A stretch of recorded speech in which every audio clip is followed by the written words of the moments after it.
Question 4। Naresh ने अपनी पुत्री से कहा कि 7 साल पहले मेरी आयु तुम्हारी आयु से 7 गुनी थी और अब से 3 साल बाद मेरी आयु तुम्हारी आयु की 3 गुनी हो जाएगी। तो हल करते हैं। हल माना कि नरेश की वर्तमान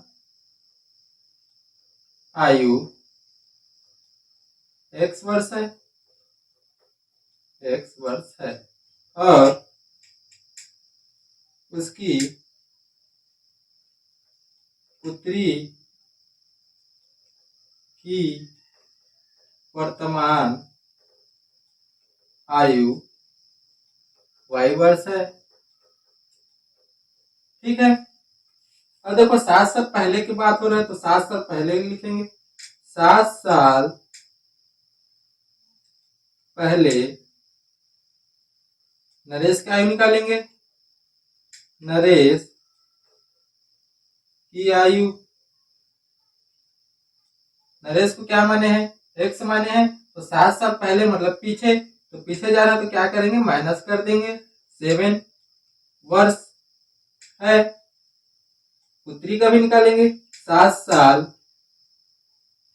पहले पुत्री की आयु, तो पुत्री की आयु क्या माने y, तो 7 साल पहले कर रहे हैं तो क्या मानेंगे y माइनस 7 वर्ष है। प्रश्नानुसार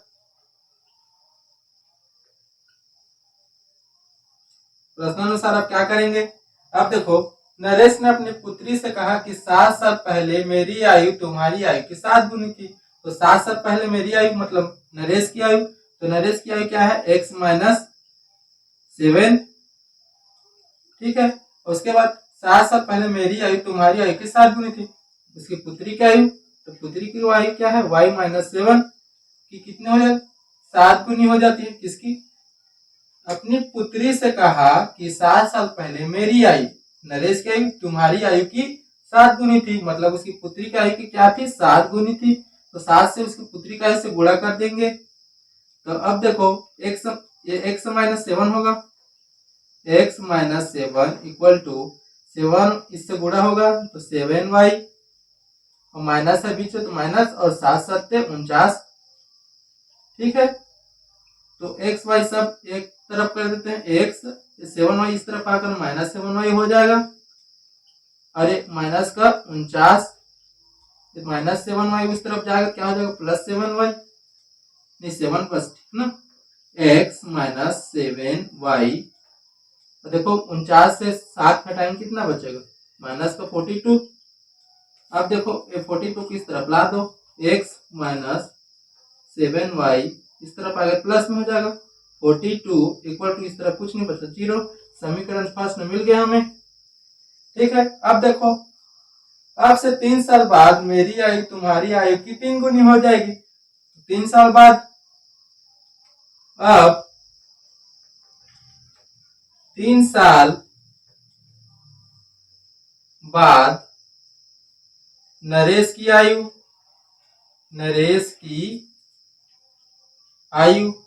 कितना हो जाएगा, 3 साल बाद आगे की बात हो रहा है तो क्या हो जाएगा, x प्लस 3 हो जाएगा, x प्लस 3 वर्ष होगा। ठीक है। उसकी पुत्री का भी निकालेंगे। 3 साल बाद पुत्री की आयु, ठीक है, तो पुत्री की आयु कितना हो जाएगा, 3 प्लस एक्स, नहीं y प्लस 3 हो जाएगा वर्ष है। प्रश्नानुसार अब से 3 साल बाद मेरी आयु तुम्हारी आयु की 3 गुनी हो जाएगी। तो मेरी आयु मतलब नरेश की आयु, तो क्या हो जाएगा, x प्लस 3, और तुम्हारी आयु की 3 गुनी हो जाएगी। तुम्हारी मतलब पुत्री की आयु, तो पुत्री की आयु y प्लस 3 कितना गुना हो जाएगा, 3 गुनी हो जाएगी। 3 गुनी हो जाएगा तो 3 का गुणा कर देंगे। ठीक है। तो x प्लस 3 से गुणा होगा तो 3y प्लस 3 × 3 करेंगे कितना हो जाएगा 9। तो एक्स वाई को एक तरफ कर लेते हैं, इस तरफ आएगा माइनस का 3y, 9 और 3 उस तरफ जाएगा क्या हो जाएगा माइनस का 3 x माइनस 3y। तो 9 से 3 घटाएंगे तो 6 x माइनस 3y, 6 को इस तरफ ला देते हैं तो माइनस का 6 इक्वल टू 0, कुछ नहीं, समीकरण 2। ये क्या है हमारा फर्स्ट समीकरण और सेकंड समीकरण मिल गए। ठीक है। 5, एक व्यक्ति घर से कार्यालय तक जाने के लिए 90 किलोमीटर दूरी तय करता है।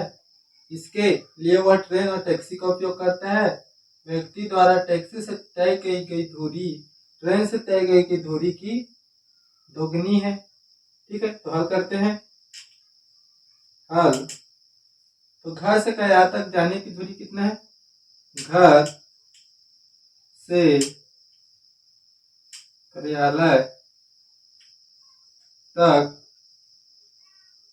जाने की दूरी 90 किलोमीटर है।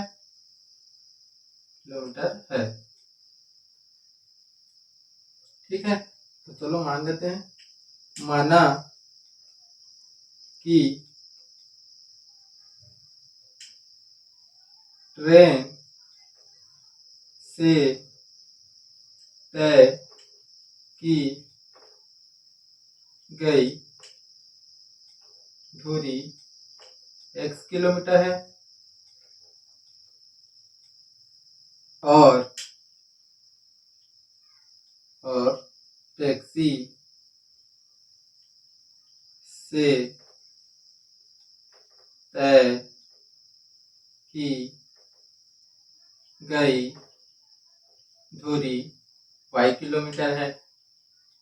ठीक है, तो देखो, एक व्यक्ति घर से कार्यालय तक जाने के लिए 90 किलोमीटर दूरी तय करता है। तो देखो तो क्या किया है, टैक्सी और ट्रेन का उपयोग किया है, तो दोनों का उपयोग कर रहा है, तो क्या करेंगे, दोनों को जोड़कर करेंगे, x प्लस वाई। क्या ट्रेन को क्या माने x और y को क्या माने हैं टैक्सी, तो दोनों को जोड़कर कितना किलोमीटर दूरी तय करता है, 90 किलोमीटर दूरी तय करता है। तो पहला ये बन गया। ठीक है, प्रश्नानुसार व्यक्ति द्वारा टैक्सी से तय की गई दूरी और ट्रेन से तय की गई दूरी की दोगुनी है। क्या बोला है, एक व्यक्ति टैक्सी से तय की गई दूरी ट्रेन से तय की गई दूरी की दुगुनी है। तो क्या है, ट्रेन को क्या माने हैं x, उसकी क्या है, टैक्सी से तय की दूरी ट्रेन से तय की दूरी की दोगुनी है। तो दोगुनी, तो टैक्सी को क्या माने है y माने है ना y, उसकी क्या है बोली है दोगुनी है। तो दोगुनी है तो क्या करेंगे, 2 का गुणा कर देंगे, बस यही क्या है हमारा दूसरा समीकरण। ठीक है।